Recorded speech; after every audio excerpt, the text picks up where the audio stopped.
தேவ வார்த்தை ஐக்கியத்திற்கு நான் உங்களை வரவேற்கிறேன். நான் ஜெரல் சாண்டியாகோ. நீங்கள் கேட்டுக்கொண்டிருப்பது verse by verse Bible study. ஜெபிக்கலாம். பிதாவே, இயேசுவின் நாமத்தினால் வருகிறோம். தாப்பனே, உமக்கு ஸ்தோத்திரம். நீர் பெரியவர், சர்வ வல்லவர், எங்கள் மேல் அன்பாக இருக்கிற தேவன், எங்களுக்கு நன்மை செய்கிற தேவன், எங்களுக்கு உதவி செய்கிற தேவன். பிதாவே, நீர் எங்களுக்கு உம்முடைய வார்த்தைகளை போதிக்க வேண்டுமா ஜெபிக்கிறேன். தாப்பனே, உம்முடைய விலையேற பெற்ற வார்த்தைகளை எங்களுக்கு கற்றுத்தர வேண்டுமா ஜெபிக்கிறேன். பிதாவே, உம்முடைய ஞானம், புத்தி, அறிவு, வெளிச்சத்தினால் எங்களை நிரப்ப வேண்டுமா ஜெபிக்கிறேன். பிதாவே, எங்கள் கண்கள் திறக்கப்படட்டும். பிதாவே, எங்கள் ஆண்டவராக இயேசுவுக்குள் நாங்கள் பலப்பட, கட்டப்பட, உறுதிப்பட நீர் எங்களுக்கு உதவி செய்ய வேண்டுமாய் ஜெபிக்கிறோம். பிதாவே, இந்த காலத்திற்கு எங்களுக்கு தேவையான சரியான வார்த்தைகளை கொடுக்க வேண்டுமா ஜெபிக்கிறோம். எங்கள் வாழ்க்கைக்கு தேவையான பதில்களை வெளிப்படுத்த வேண்டுமா ஜெபிக்கிறோம். தாப்பனே, என்னுடைய சத்தத்தை கேட்டுக்கொண்டிருக்கிற ஒவ்வொருவருக்காகவும் வருகிறேன். பிதாவே, உம்முடைய பலத்த கரத்தை நீட்டி அவர்களை குணமாக்க வேண்டுமா ஜெபிக்கிறேன். அவர்கள் தேவைகள் சந்திக்கப்படட்டும். தாப்பனே, அவருடைய இருதயத்தின் விருப்பங்கள் பூர்த்தி செய்யப்படட்டும். தாப்பனே, மக்களுக்கு ஆறுதல் உண்டாகட்டும், பலன் உண்டாகட்டும், சமாதானம் உண்டாகட்டும். தாப்பனே, முன்னேறுவதற்கான பலன், மேற்கொள்வதற்கான பலன், ஜெயிப்பதற்கான பலன் உண்டாகட்டும். பிதாவே, நீங்கள் அப்படியே செய்கிறபடியால் ஸ்தோத்திரம். இயேசுவின் நாமத்தினால் பிதாவே, ஆமென். ஹல்லேலூயா. நம்முடைய கர்த்தர் நல்லவர். நம்முடைய கர்த்தர் நமக்கு உதவி செய்கிற தேவன். நம்முடைய கர்த்தர் நம் மீது இரக்கம் பாராட்டுகிற தேவன். ஹல்லேலூயா. இரக்கத்தில் ஐஸ்வர்யம் உள்ள தேவன். கர்த்தர் ஏன் நம்ம கேட்காமலே பல அற்புதமான காரியங்களை செஞ்சுருக்கிறாரு. ஒரு சில காரியங்களை நம்ம உணர்கிறோம், ஒரு சில காரியங்களை நம்ம உணர்றதே கிடையாது. நான்லாம் ரொம்ப காலம் அப்படி தான் இருந்தேன். நான் ஒரு நாளும் ஒரு காலத்தில் இந்த பூமி கர்த்தர் உண்டாகி இருக்கிறாரு, இது அவர் எவ்வளவு சிந்தனையோட, அக்கறையோட, அன்போட, இரக்கத்தோட நான் நல்லா இருக்கணும், எனக்கு பிரயோஜனமாக இருக்கணும்னு விரும்பி உண்டாக்கி இருக்கிறாரு அப்படின்ற எண்ணம்லாம் எனக்கு கிடையவே கிடையாது. நான் முதல்ல பார்த்திங்கன்னா ஆரம்ப காலங்களில் இந்த ஸ்தோத்திர பலிகள்னு புஸ்தகத்தில் இருந்து எடுத்து தான் கர்த்தரை துதிக்க பழகினேன். நான் கத்தோலிக்க மார்க்கத்திலேருந்து வந்தவன். எனக்கு இந்த மாதிரி கர்த்தரை ஸ்தோத்திரம் சொல்கிற துதிக்கிறதுலாம் தெரியாது, அது எப்படி செய்யணும் கூட தெரியாது. அதனால் நாங்களாம் பேசிக்லேருந்து கற்றுக்கொள்ள வேண்டியதாக இருந்துச்சு. அது மாதிரி இந்த மாதிரி புஸ்தகங்கள்லாம் வாங்கி அதை அப்படியே வரிசையாக வாசிச்சுக்கிட்டே கர்த்தரை துதிச்சுக்கிட்டே வருவேன். அப்புறம் புக்கில் இருந்து ஃபாதர் பெர்க்மன்ஸ் ஃபாதர் பாட்டெலாம் வாங்கி, புஸ்தகம்லாம் வாங்கி அதெல்லாம் வச்சு அப்படியே அதிலேருந்து அதிலேருந்து வரிசையாக ஆர்டரா 1லேருந்து 5 அப்படியே ஆர்டராக பாடிக்கிட்டு, அதான் நம்ம ஒர்ஷிப் டைம். அப்போ பாட்டு அந்த ஸ்தோத்திர பலி புஸ்தகத்திலேருந்து கர்த்தரை துதிக்கிறது அப்படி தான் பழகினேன் பாரு. அப்படி அப்போ அந்த புஸ்தகம்லாம் வாசிக்கும்போது அதில் ஒரு பகுதி இருக்கும், அதில் தண்ணீர்களுக்காக, ஆறுகளுக்காக, ஏரிகளுக்காக இப்படிலாம் ஸ்தோத்திரம்லாம் இருக்கும். சூரியனுக்காக, சந்திரனுக்காக, நட்சத்திரங்களுக்காக, இப்படி இயற்கைக்காக ஸ்தோத்திரம் சொல்கிறதுலாம் இருக்கும். அதெல்லாம் அப்போல்லாம் விளங்கலை, அதை எழுதியிருக்குது அப்படின்னால அப்படி சொல்லி ஸ்தோத்திரம் சொல்லிக்கிட்டே வருவேன். அது ஏன் எதுக்குன்னெலாம் விளங்கலை. பிற்காலத்தில் கர்த்தர் நல்லா கொஞ்சம் விவரமாக எனக்கு சொல்லிக் கொடுக்க ஆரம்பித்தார். அந்த காரியங்களை குறித்து நிறைய காரியங்களை போதிக்க ஆரம்பித்தார். இந்த பூமியே மனுஷனுக்கு ஏற்ற விதத்தில், அவன் வாழ்க்கைக்கு ஏற்றாற் போல, அவனுடைய வளர்ச்சிக்கு, அவனுடைய முன்னேற்றத்திற்கு உதவி செய்யக்கூடிய விதத்தில் கர்த்தர் எல்லாத்தையும் உருவாக்கி வச்சிருக்கிறார். மனுஷனுக்கு தேவையான எல்லாத்தையும் இந்த உலகத்தில், இந்த பூமியிலேயே வச்சிருக்கிறார்.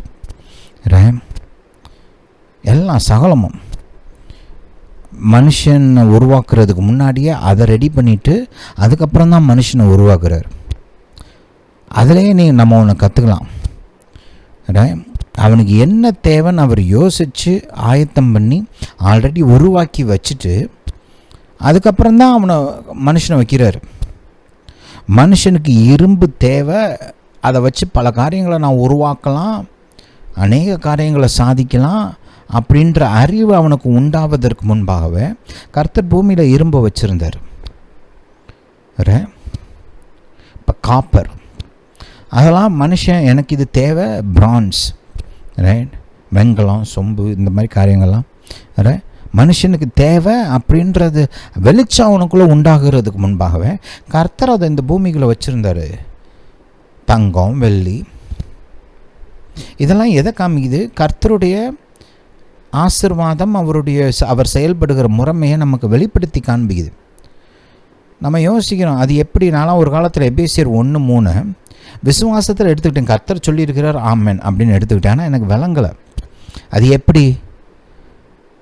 கர்த்தர் இருக்கிற ஆவிக்குரிய ஆசீர்வாதங்கள் எல்லாத்தாலையும் என்னை ஆல்ரெடி ஆசீர்வச்சிருக்கிறார், அது எப்படி?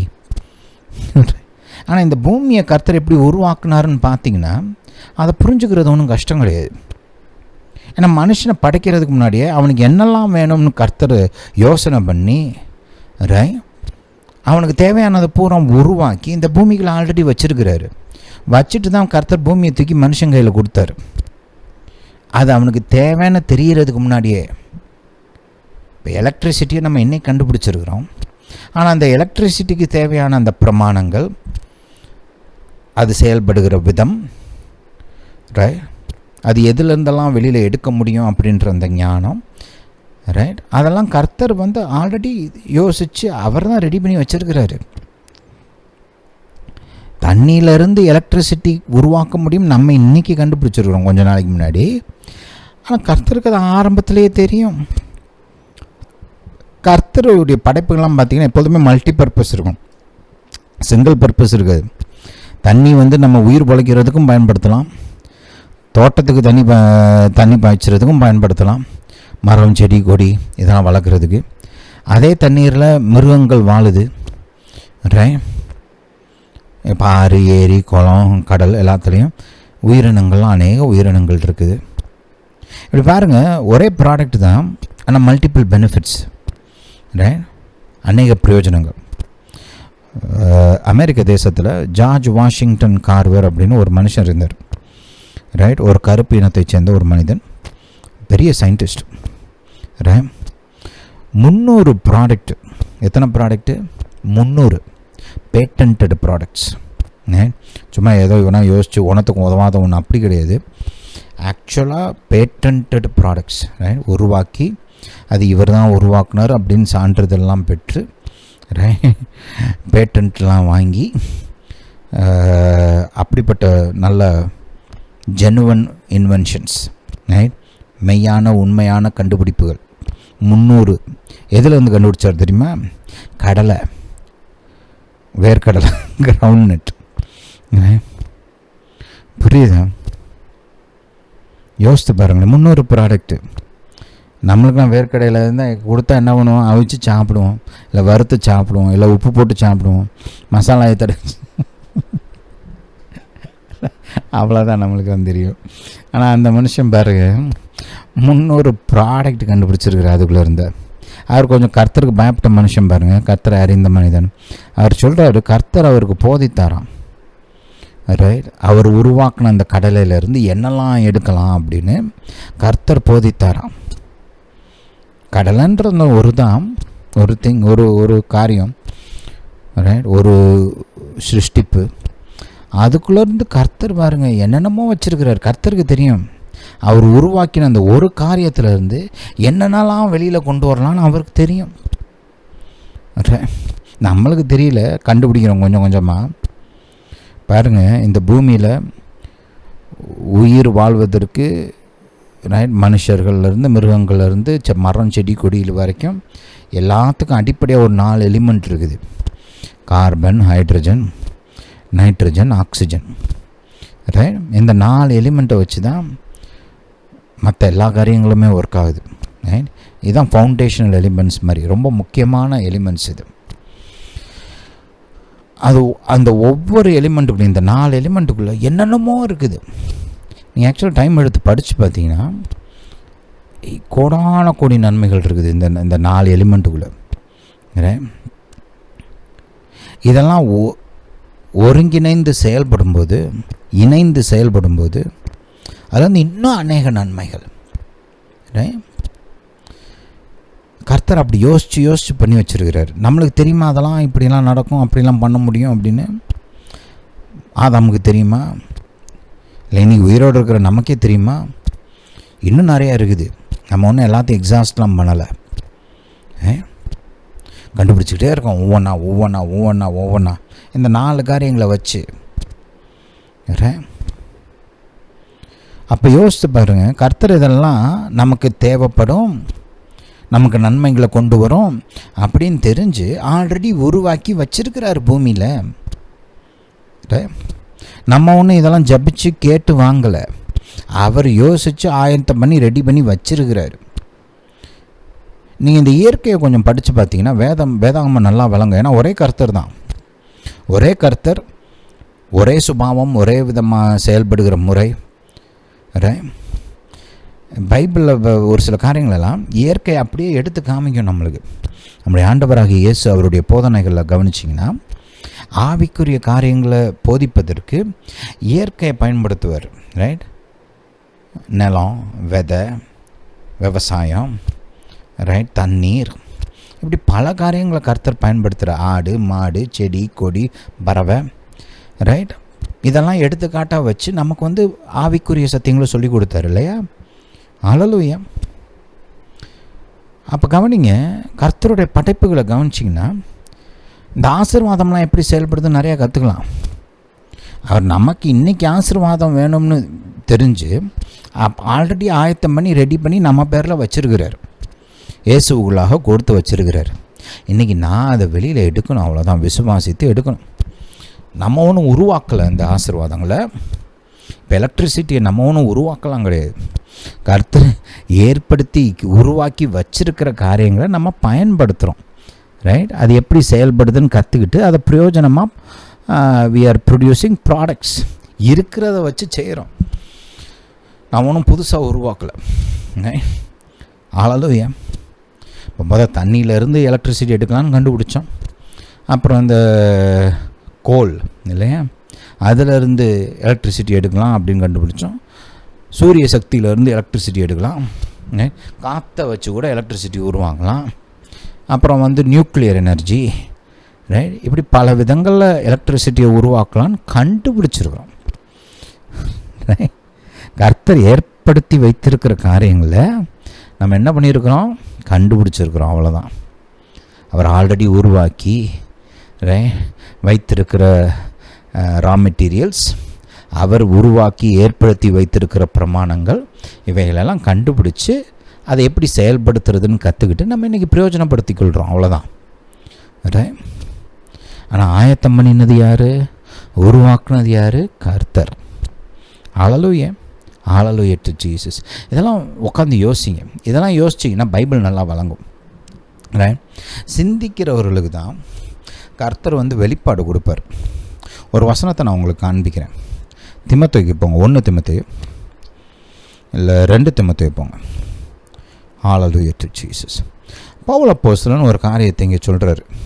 2ஆம் அதிகாரம் போங்க.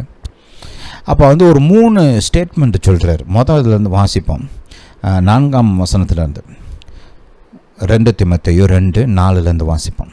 தண்டில் சேவம் பண்ணுகிற எவனும், அதாவது சேனைகள், ஆர்மியில் வேலை பார்க்குற யாரும், தன்னை சேவகம் எழுதி கொண்டவனுக்கு ஏற்றவனாய் இருக்கும்படி பிழைப்புக்கு அடுத்த அலுவல்களில் சிக்கிக்கொள்ள மாட்டான். அதாவது ஆர்மியில் இருக்கிறவங்களாம் பார்த்திங்கன்னா இந்த சிவிலியன் அஃபேர்ஸ்லாம் இன்வால்வ் ஆக மாட்டாங்க. நம்ம இந்த மாதிரி டெய்லி நமக்கு இருக்கிற இந்த வேலைக்கு போகிறது, இந்த பார்க்குறது, அதை பார்க்குறது, அதெல்லாம் அவங்க செய்ய மாட்டாங்க. ஆர்மியில் இருக்கிறவங்க ஃபுல் அண்ட் ஃபுல்லு அதுக்கு தான். எப்படி சண்டை போடுறது அப்படின்னு கற்றுக்குவாங்க. பல விதமான இன்ஸ்ட்ருமெண்ட்ஸ், அந்த யுத்தத்துக்கு பயன்படுத்துகிற காரியங்கள், யுத்த ஸ்ட்ராட்டஜிஸ், அது இதுன்னு முழுசாக தங்களை அதுக்கே தான் ஒப்பு கொடுத்து தான் இருப்பாங்க இல்லையா? அந்த ஒரு இயற்கையான ஒரு காரியத்தை எடுத்து ஒரு ஆவிக்குரிய ஊழியக்காரன் எப்படி செயல்படணுன்றதை அவர் சொல்லிக் கொடுக்குறார். 5ஆம் வசனத்தை கவனிங்க. மேலும் ஒருவன் மல்யுத்தம் பண்ணினாலும் சட்டத்தின்படி பண்ணாவிட்டால் முடிசூட்ட மாட்டான் படான். ரைட், நம்ம பார்க்குறோம் இல்லையா, டிஸ்குவாலிஃபை கூட ஆகலாம் ஒரு சிலர்.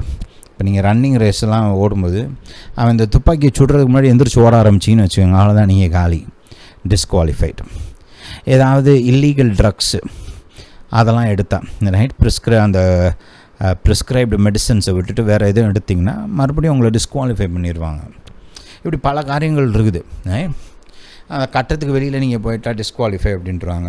ரன்னிங் ஓடும்போது உங்கள் லைனில் ஓடணும், உங்கள் லைனை விட்டுட்டு அடுத்தவங்க லைனுக்குள்ளே போனீங்கன்னா உங்களை டிஸ்குவாலிஃபை பண்ணிடுவாங்க இல்லையா? அப்போ அந்த ஒரு இயற்கையான ஒரு காரியத்தை எடுத்து ஆவிக்குரிய காரியத்தை அவர் போதிக்கிறார் பாருங்க. ஊழியக்காரர்கள் எப்படி பிரயாசப்படணும், கர்த்தர் ஏற்படுத்தி வைத்திருக்கிற அந்த பிரமாணங்களுக்கு கட்டுப்பட்டு வேலை பார்க்கணும்.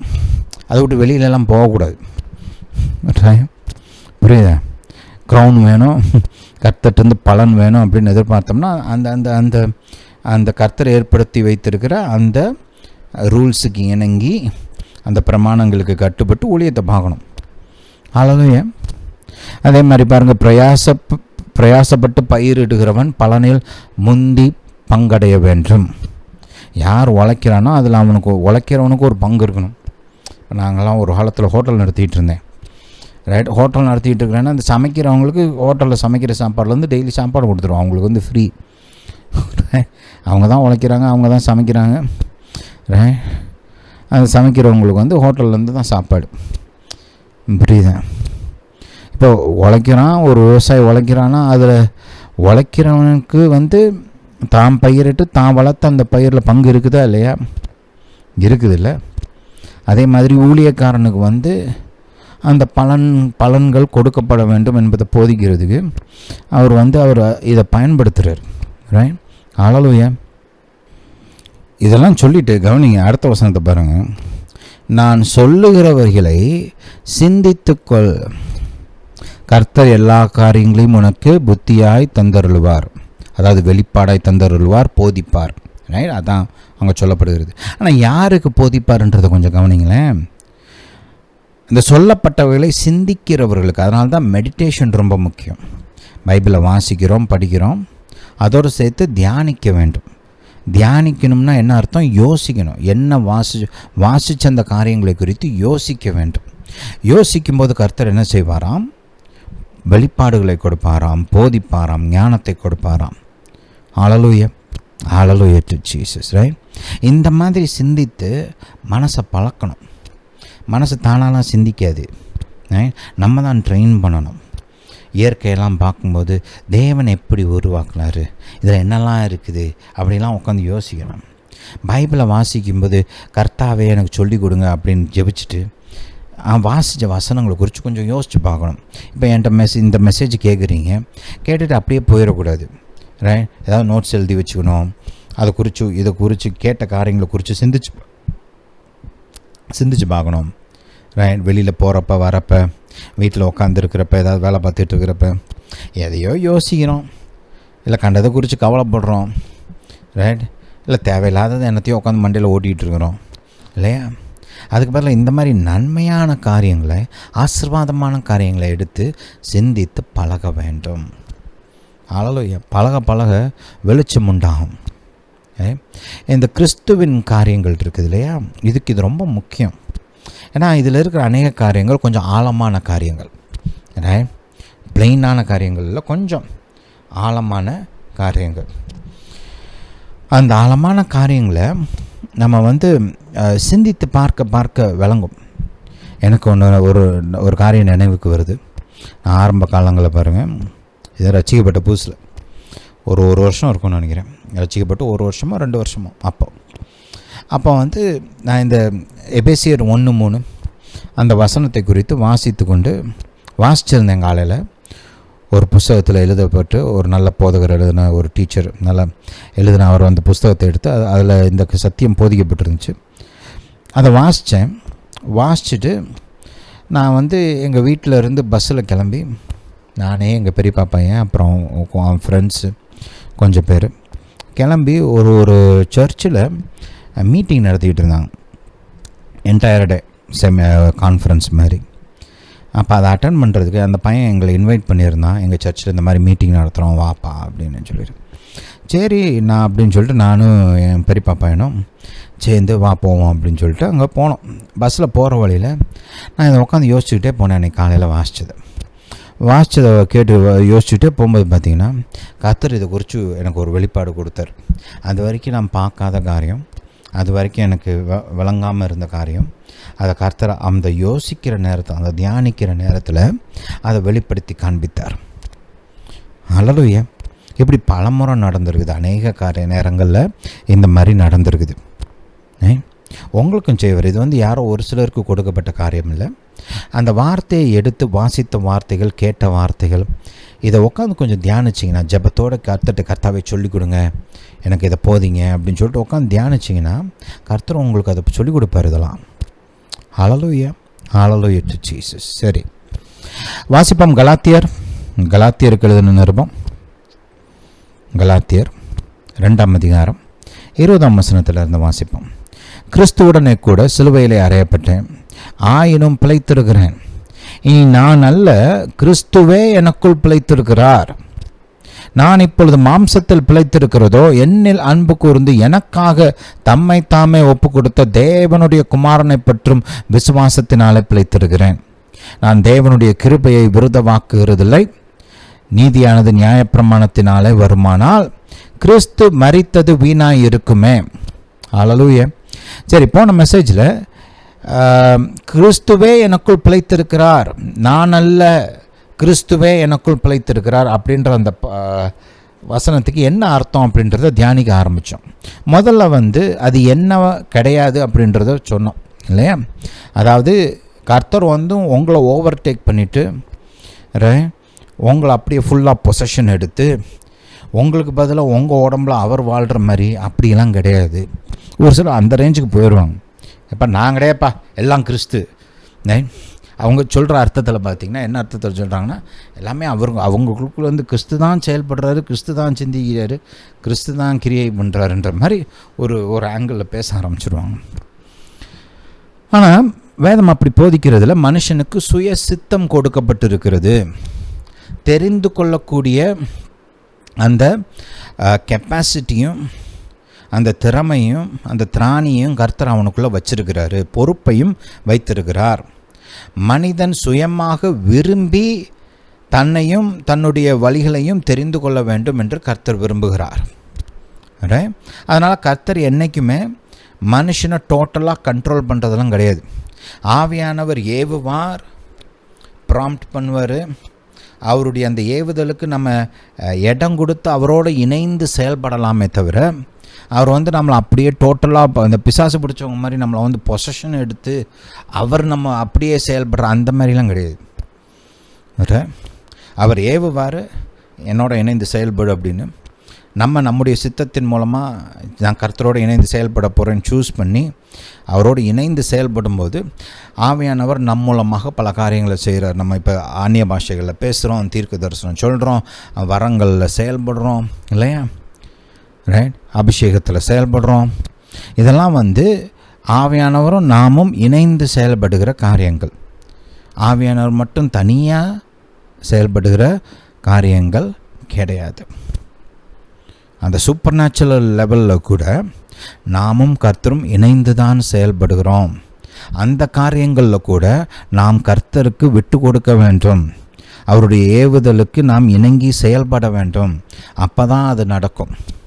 சில சமயம் வரங்களில் செயல்படுறவங்களுக்கு தெரியும், உள்ளுக்குள்ளே வந்து சில சமயம் ஆவியானவர் வந்து ஒரு வெளிப்பாடை கொடுக்குறாரு அப்படின்ற அந்த உணர்வு வரும்போது நீங்கள் அதுக்கு இடம் கொடுத்து அந்த ஏவுதலுக்கு ஒத்துழைச்சிங்கன்னா உங்கள் மூலமாக அந்த வெளிப்பாடு கொடுக்கப்படும். ஆனால் சில சமயம் அதை நம்ம வந்து ஏதோ காரணத்துக்கு அதுக்கு இடம் கொடுத்து செயல்படுத்தாமல் விட்டுட்டோம்னா அந்த வெளிப்பாடு வந்து அப்படியே போயிடும். கர்த்தர் உங்களை ஃபோர்ஸ் பண்ணி பேசி ஆகணும்னா பேச வைக்கலாம் மாட்டார். ஹல்லேலூயா. இடம் கொடுக்க வேணும். சில சமயம் பார்த்திங்கன்னா நம்ம நல்லா அதுலேயே நல்லா ட்ரெயின் ஆனதுனால அந்த இணைந்து செயல்படுற காரியம் வந்து சீம்லெஸ்ஸாக நடக்கும். அப்படி யோசித்து செயல்படுத்தணுன்றதே இல்லாமல் அப்படி ஆட்டோமேட்டிக்காக அந்த ஏவுதல் வந்தோடனே டக்குன்னு நம்ம ஆவியில் பிக்கப் பண்ணுறோம், அப்படியே ஃப்ளோ ஆகிறோம். அதனால் அது என்னமோ ஆட்டோமேட்டட் ப்ராசஸ் மாதிரி தெரியுதே தவிர அந்த ப்ராசஸ் இன்னும் அப்படியே தான் இருக்குது. இப்போ உதாரணத்துக்கு பாருங்கள், இந்த நான்லாம் காய்கறி வெட்டணும்னா பார்த்து அப்படியே மெதுவாக கையை நறுக்கிக்காமல் வெட்டணும். ஏன்னா எனக்கு அதில் பழக்கம்லாம் கிடையாது. இதே இது என் மனைவி வெட்டினாங்கன்னு வச்சுக்கோங்களேன், நம்ம கூட உட்காந்து கதை பேசிக்கிட்டே அப்படியே கடன்னு வெட்டுவாங்க. நானே எங்கள் அம்மாவும் உட்காந்து சும்மா கதை பேசுவோம். சில சமயம் கிச்சனில் உட்காந்துட்டு நான் அப்படி இந்த ஃப்ரிட்ஜில் சாஞ்சிக்கிட்டு அப்படியே எங்கள் அம்மா கூட உட்காந்துட்டு அப்படியே கதை பேசுவேன். எங்கள் அம்மா அந்த சைடு உட்காந்துக்கிட்டு மடன்னு வெட்டுவாங்க. அது மட்டனாக இருக்கட்டும், சிக்கனாக இருக்கட்டும், காய்கறியாக இருக்கட்டும், அப்படி வெட்டிக்கிட்டே என் மூஞ்சி என்னை பார்த்து பேசிகிட்டு இருப்பாங்க. யோசனையெல்லாம் ஓடிக்கிட்டுருக்கோம். ஆனால் அங்கே வேலை நடந்துக்கிட்டே தான் இருக்கும். கை ஆட்டோமேட்டிக்காக போகும் பாருங்க. அது கரெக்டாக அந்த அளவில் தான் வெட்டுவாங்க, வேகமாக வெட்டுவாங்க, கரெக்டாக வெட்டுவாங்க, கையெல்லாம் வெட்டிக்க மாட்டாங்க. இப்போ நான் அவங்கள மாதிரி செஞ்சேன்னு வச்சுக்கோங்களேன், நிச்சயமாக ஏதாவது காயம்லாம் உண்டாகும். ஏன்னா பழக்கம் கிடையாது இல்லையா. அது என்னமோ ஆட்டோமேட்டிக்காக அவங்க பண்ணுற மாதிரி இருக்குது, ஆனால் ஆட்டோமேஷன் கிடையாது. இது பல நாட்களாக அவங்க அதை செஞ்சு பழகிறதுனால மைண்டு பாடி இதெல்லாம் ட்ரெயின் ஆகி ஒரு ஹேபிட் ஃபார்ம் ஆகி அதை அவங்க செய்கிறாங்களே தவிர ஆட்டோமேட்டிக்காக நடக்கிற காரியம்லாம் கிடையாது. அதே மாதிரி தான் கர்த்தர் மனிதன் மூலமாக செயல்படும்போது நம்முடைய ஒத்துழைப்போடு தான் அவர் செயல்படுறாரே தவிர அவரே அப்படியே நம்மளை ஆட்கொண்டுலாம் அவராக நம்மளோட யோசனை சித்தம் இதெல்லாம் அமுக்கிட்டு அவராக டைரக்டெல்லாம் செயல்படுறதெல்லாம் கிடையாது. புரியுதா? ஹல்லேலூயா. அப்போது இதுக்கு என்ன அர்த்தம்? நான் அல்ல, கிறிஸ்துவே எனக்குள் பிழைத்திருக்கிறார் அப்படின்னா என்ன அர்த்தம்? இது நம்ம வாழ்க்கையில் எப்படி செயல்படுது? நம்ம ஆல்ரெடி பார்த்தோம், பழைய மனுஷன் சிலுவையில் அறையப்பட்டிருக்கிறான். இப்போ நமக்கு கர்த்தர் ஒரு புதிய மனுஷனை கொடுத்திருக்கிறார். அந்த புதிய மனுஷன் எப்படிப்பட்டவன், அவன் யார், அதை நம்ம கொஞ்சம் பார்க்கணும். இது விளங்கணும்னா அதை கவனிக்கணும். அதை கவனித்தாதான் புரியும்.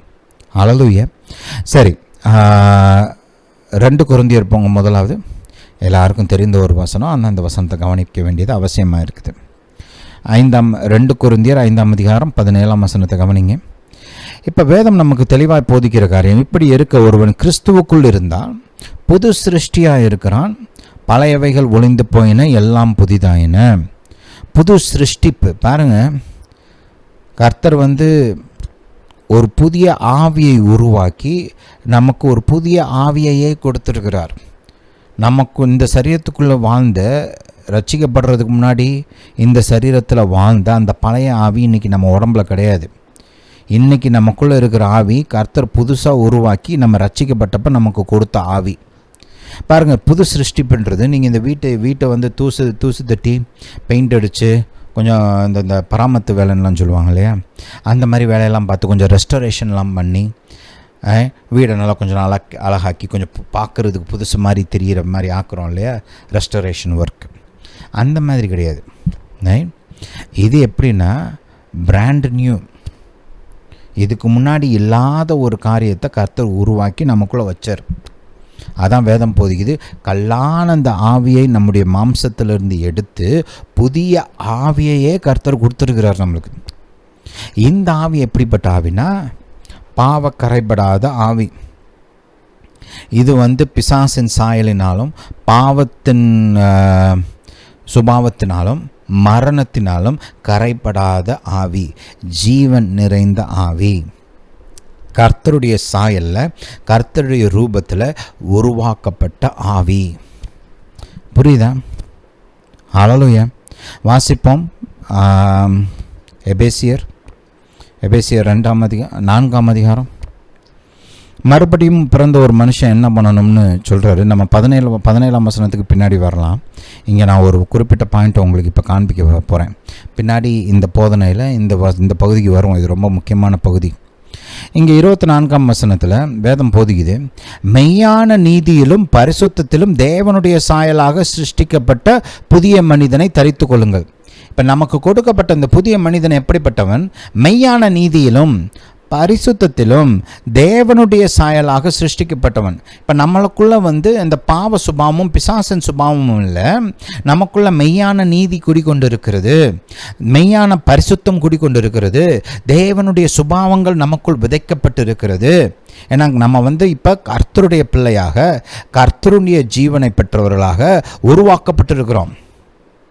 அவருடைய ஜீவன், அவருடைய பரிசுத்தம், அவருடைய நீதி, அவருடைய அன்பு. ரோமர் 5:5ஆம் அதிகாரம் 5:5 வேதம் இப்படி போதிக்கிறது, பரிசுத்த ஆவியானவர் மூலமாக தேவ அன்பு நம்முடைய இருதயத்தில் ஊற்றப்பட்டு இருக்கிறதாம். அப்போ இந்த புதிய மனிதனுக்குள்ள இந்த தெய்வீக சுபாவங்கள்லாம் விதைக்கப்பட்டு இருக்கிறது. கிறிஸ்துவின் சுபாவங்கள் எல்லாம் விதைக்கப்பட்டு இருக்கிறது. கிறிஸ்துவே நமக்குள் ஆவியானவர் மூலமாக குடிக்கொண்டு இருக்கிறார். இப்போ அவருடைய சுபாவங்களை நான் வெளியில் கொண்டு வரணும். அதுக்கு தான் வேதம் என்ன சொல்லுது? இந்த புதிய மனிதனை தரித்து கொள்ளுங்க. பழைய மனுஷன் கொலை செய்யப்பட்டிருந்தாலும், சிலுவையில் அறையப்பட்டிருந்தாலும், அந்த பழைய மனிதனுடைய அந்த சுபாவங்கள்லாம் நம்ம மனசுலலாம் பதிஞ்சிருக்குது. இந்த சரீரத்தில் கூட பதிஞ்சிருக்கு. நம்ம முந்தி பண்ண காரியங்கள், அந்த பழக்க வழக்கங்கள், அந்த எண்ணங்கள், அந்த யோசனைகள், அந்த விருப்பங்கள், இதெல்லாம் இந்த மனசுலையும் இந்த சரீரத்துலேயும் எம்பட் ஆகிருக்குது இன்னும். ஏன்னா இதை யூஸ் பண்ணி தானே அதெல்லாம் செஞ்சோம். இந்த மனது இந்த சரீரத்தை பயன்படுத்தி தான் செஞ்சோம் அதெல்லாம். இப்போ அந்த மாதிரி சூழ்நிலைகள், அந்த பழைய சூழ்நிலைகள், அந்த பழைய சகவாசங்கள், இதெல்லாம் நம்மோட கான்டாக்ட் ஆகும்போது அதே அந்த பழைய விருப்பங்கள், அந்த எண்ணங்கள், அதெல்லாம் டக்குன்னு அப்படி தட்டி எழுப்பணுமே, தூங்கிட்டு இருக்கணும் தட்டி எழுப்பணும் மாதிரி அப்படி எழும்பும். பார்த்துருக்குறீங்களா? ரசிக்கப்பட்டிருப்போம். அந்த பழைய ஃப்ரெண்டு, அந்த பழைய சர்க்கிள்குள்ளே போகும்போது அந்த பழைய அந்த எண்ணங்கள், அந்த ஆசைகள், அந்த பழைய வார்த்தைகள், அந்த பழைய டாப்பிக்கு, இதெல்லாம் வரும் அப்படியே. இன்றைக்கி கூட நீங்கள் அன்னைக்கு பண்ண காரியங்களும் ஒரு சிலதெல்லாம் அப்பப்போ நினைவுக்கு வருதா இல்லையா? வருதுன்றதுனால உடனே இடம் கொடுத்துடக்கூடாது. அதுக்கு என்ன பண்ணணும்? நான் இதுக்கெல்லாம் இடம் கொடுக்க மாட்டேன்னு சொல்லிவிட்டு நாம் நன்மையானதை தெரிந்து கொள்ள வேண்டும். சூஸ் பண்ணணும். தீமையை வெறுத்து நிராகரித்து நன்மையை தெரிந்து கொள்ள வேண்டும். இந்த தெரிந்து கொள்கிற ப்ராசஸ் முக்கியம். அதனால தான் இங்கே என்ன சொல்கிறார் கர்த்தர்? நீ ரட்சிக்கப்பட்டதுனால ஆட்டோமேட்டிக்காக உனக்குள்ளே இருந்து கிறிஸ்து வெளிப்படுவாருன்னு சொல்லலை. நீங்கள் புதிய மனிதனை தரித்து கொள்ள வேண்டும். அந்த புதிய மனிதனுடைய சுபாவத்துக்கு இடம் கொடுக்கணும். உள்ள கர்த்தர் வைத்திருக்கிற அந்த ஜீவன், அந்த பரிசுத்தம், அந்த நீதி, அந்த அன்பு, அந்த விசுவாசம், இதுக்கெல்லாம் இடம் கொடுத்து வெளியில் செயல்பட ஆரம்பிக்கணும். ஹல்லேலூயா. இப்போ நமக்குள்ள பிசாசின் சாயல் அல்ல, தேவனுடைய சாயல், கிறிஸ்துவின் சாயல் உள்ளே இருக்குது. கிறிஸ்துவே நமக்குள் குடிகொண்டு இருக்கிறார். இப்போ நான் ஒரு சூழ்நிலை வரும்போது கிறிஸ்துவின் சுபாவத்துக்குள்ளே இருந்து செயல்பட போகிறேன்னா, இல்லை உலகத்தின் சுபாவத்திலிருந்து செயல்பட போகிறேன்னா, கிறிஸ்துவின் வழியை தெரிந்து கொள்ள போகிறேன்னா, இல்லை உலகத்தின் வழியை தெரிந்து கொள்ள போகிறேனான்றது choice. It is a choice. Right? எபேசியர் வாசிப்போம். மறுபடியும் 4ஆம் அதிகாரம் 17ஆம் வசனத்திலிருந்து வாசிப்போம். எபேசியர் 4:17ஆம் வசனத்திலிருந்து. இங்கே கவனிங்க, இது ரட்சிக்கப்பட்டு மறுபடியும் பிறந்தவர்களுக்கு ஆவியானவர் பவுலின் மூலமாக சொன்ன வார்த்தைகள். ஆதலால் கர்த்தருக்குள் நான் உங்களுக்கு சாட்சியாக சொல்லி எச்சரிக்கிறது என்னவெனில், இங்கே எச்சரிப்புன்னே சொல்கிறாரு, கவனமாக இரு அப்படின்னு சொல்கிறாரு. எதை குறித்து கவனமாக இருக்கணும்? மற்ற புறஜாதிகள் தங்கள் வீணான சிந்தையில் நடக்கிறது போல இனி நீங்கள் நடவாமல். பாருங்கள், நடக்கை எண்ணங்களின் விளைவாக இருக்கிறது. ரைட்? புறஜாதியினர் கர்த்தரை அறியாததுனால அவங்களுடைய வீணான அந்த சிந்தனைகள் அவங்க மனசில் குடிகொண்டு இருக்குது. அந்த வீணான சிந்தைகளை தான் அவங்க செயல்படுத்தி வெளியில் கிரியைகளாக நடப்பிக்கிறாங்க. அவங்க எண்ணங்கள் தான் அவங்க வாழ்க்கை முறையாக, அவங்க வாழ்க்கையில் செய்கிற காரியங்களாக மாறுகிறது. ரைட்? அப்போது அவங்கள மாதிரி நீ காப்பி பண்ணாத, அவங்க நடக்கிற மாதிரி நடக்காத. இதை தான் ரோமர் 12:2 சொல்லுது இல்லையா? உலகத்துக்கு ஒத்த வேஷம் தெரியாமல் மனம் புதிதாகிறதுனால மறுரூபமாகுங்கள். இதனால தான் அங்கே சொல்லப்படுகிறது. அந்த வசனத்துக்கு நம்ம அடுத்த வாரம் போகலாம். ரைட்? இன்றைக்கி இதை கொஞ்சம் பார்ப்போம். அப்போ கவனிங்க, அடுத்த மெசேஜில் நடக்கிறது போல் நீங்கள் இனி நடவாமல் இருங்கள். அவர்கள் புத்தியில் கவனிங்க, அவங்க மைண்டு ஒரு விதமாக செயல்படுது. ஏன் அப்படி செயல்படுதுன்னு வேதம் இங்கே சொல்லுது. அவர்கள் புத்தியில் அந்தகாரப்பட்டு தங்கள் இருதய கடினத்தினால, ஏன்னா அவங்களுக்கு பழைய மனுஷன் தான் இருக்கிறான் இல்லையா? அந்த மரணத்தின் சாயல், பிசாசின் சாயல், அந்த பாவ சுபாவம் இதெல்லாம் இருக்கிறதுனால இருதயம் கடினப்பட்டிருக்குது. அவங்களுக்கு புத்தியில் அந்தகாரப்பட்டிருக்குது. ஏன்னா தேவனிடத்தில் வெளிச்சம் இல்லை. தங்களில் இருக்கும் அறியாமையினாலே கர்த்தருடைய பாதைகள், வழிமுறைகள் இதெல்லாம் அவங்களுக்கு தெரியல. அதனால் அவங்களுக்குள்ள அறியாமல் குடிகொண்டு இருக்குது. தேவனுடைய ஜீவனிலிருந்து அந்நியராக இருக்கிறாங்க. அவங்க கர்த்தருக்கு விரோதமாக பாவம் செஞ்சுருக்கிறதுனால, பாவத்தினால கர்த்தர் இடத்துலேருந்து அந்த ஐக்கியத்திலிருந்து துண்டிக்கப்பட்டிருக்கிறாங்க. அவங்களுக்குள்ள இப்போ தேவ ஜீவன் இல்லை. இந்த காரியங்கள்லாம் அவங்களுக்குள்ளே இருக்கிறதுனால அந்தகாரம், புத்தியில் அந்தகாரம், இருதய கடினம், அறியாமை, தேவ ஜீவனுக்கும் அவங்களுக்கும் தொடர்பு அருந்து போயிருக்கு. இப்படிப்பட்ட ஒரு நிலைமையில் இருந்து தான் அவங்க அந்த பாவ வாழ்க்கையை வாழ்கிறாங்க.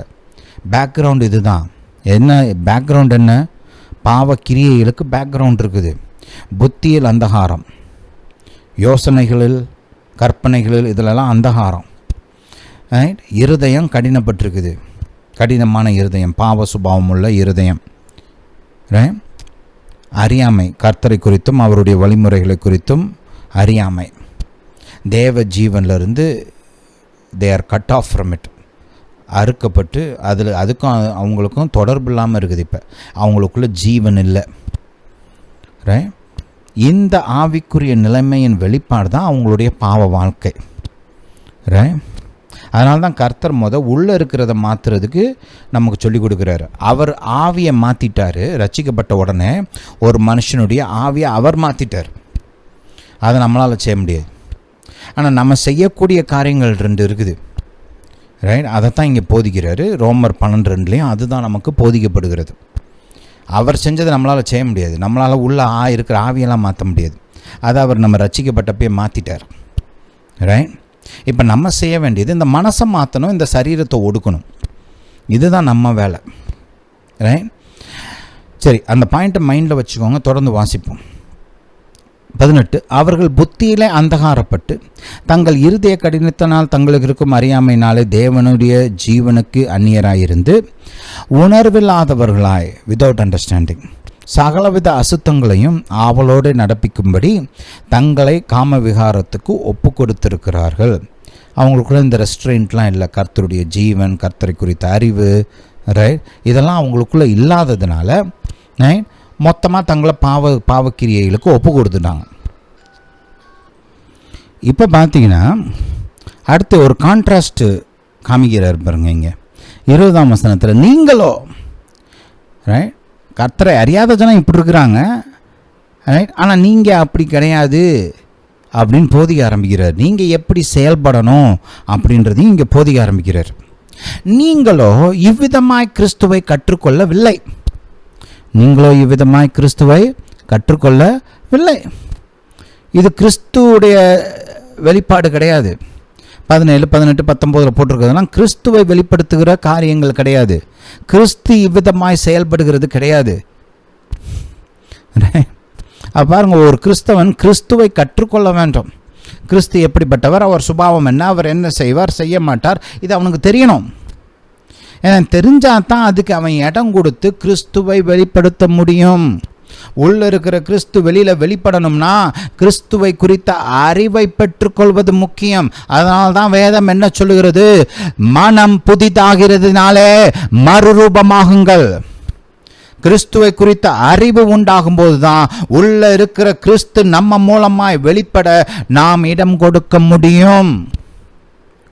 ஹல்லேலூயா, ஹல்லேலூயா டு ஜீசஸ். 21 கவனிங்க. இயேசுவின் இடத்திலுள்ள சத்தியத்தின்படியே நீங்கள் அவரிடத்தில் கேட்டறிந்து அவரால் போதிக்கப்பட்டீர்களே. அப்போ பாருங்க, ஒரு மனுஷன் இயேசுவை குறித்த சத்தியத்தை அறிந்து கொள்ள வேண்டும். இயேசுவிடத்தில் அவருடைய வார்த்தையின் மூலமாக அவரிடத்தில் கேட்டறிந்து அவரால் போதிக்கப்பட்டு இருக்க வேண்டும். அப்பதான் கிறிஸ்துவின் சாயல் நமக்குள்ள இருந்து வெளிப்பட முடியும். அப்பதான் கிறிஸ்துவின் சுபாவங்களுக்கு நாம் இடம் கொடுத்து நம் மூலமாய் கிறிஸ்து வெளிப்பட முடியும். புரியுதா? அதெல்லாம் சொல்லிட்டு தான் சொல்றாரு. அந்தபடி முந்தின நடக்கைக்குரிய மோசம் போக்கும் இச்சைகளால கெட்டு போகிற பழைய மனுஷனை நீங்கள் கலைந்து போட்டுனா என்ன அர்த்தம்? அந்த எண்ணங்கள், அந்த யோசனைகள், அந்த ஆசைகள்லாம் திரும்ப வந்துச்சுன்னா